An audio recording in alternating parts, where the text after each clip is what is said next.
जी बिल्कुल, दुनिया भर की तरह पाकिस्तान में भी ज़हनी सेहत का आज आलमी दिन मनाया जा रहा है। आलमी दिन की मुनासबत से निश्तर मेडिकल यूनिवर्सिटी में वॉक का एहतमाम किया गया है। इसमें डॉक्टर्स के साथ साथ नर्सिज़ और जो पैरामेडिकल स्टाफ है वो बड़ी तादाद में शरीक हुआ है, और इसके साथ साथ आज के दिन की आगाही देने के हवाले से एक सेमिनार का भी इनाकाद किया गया है, जिसमें मुख्तलिफ लेक्चर्स दिए गए हैं।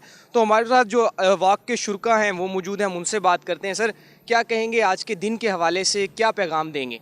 अ, ये जो पैगाम होते हैं ये हर दफ़ा हर साल वर्ल्ड मेंटल जो हेल्थ की फेडरेशन है वो ना कोई इसका बयानिया या थीम डिटरमाइन करती है।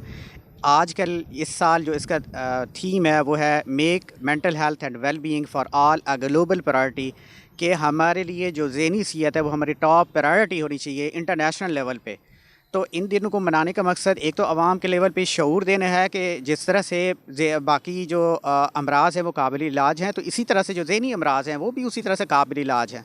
और दूसरा, जो हमारे स्टेक होल्डर्स हैं, जो हमारी सिविल सोसाइटी है, उनको भी हमने सेंसिटाइज़ करना होता है कि अगर किसी उनकी फैमिली में, उनके किसी जानने वाले में इस तरह का कोई इशू है तो वो जो नियर बाई हेल्थ फैसिलिटी है वहाँ तक पहुँचाए।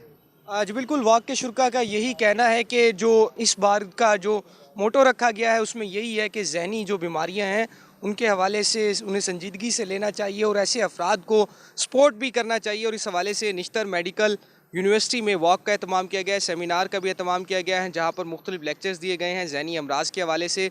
और शुरा का यही कहना है कि ज़्यादा से ज़्यादा आज के दिन के हवाले से लोगों को आगाही फराहम की जाए, क्योंकि जो डिप्रेशन का मर्ज़ है वो भी जहन से शुरू होता है, और उसके हवाले से जो ख़ास तौर पर जो नौजवान हैं वो इसका डिप्रेशन का शिकार हो रहे हैं। ये जहनी बीमारियां हैं, इनके हवाले से इनका इलाज बड़ा ज़रूरी है।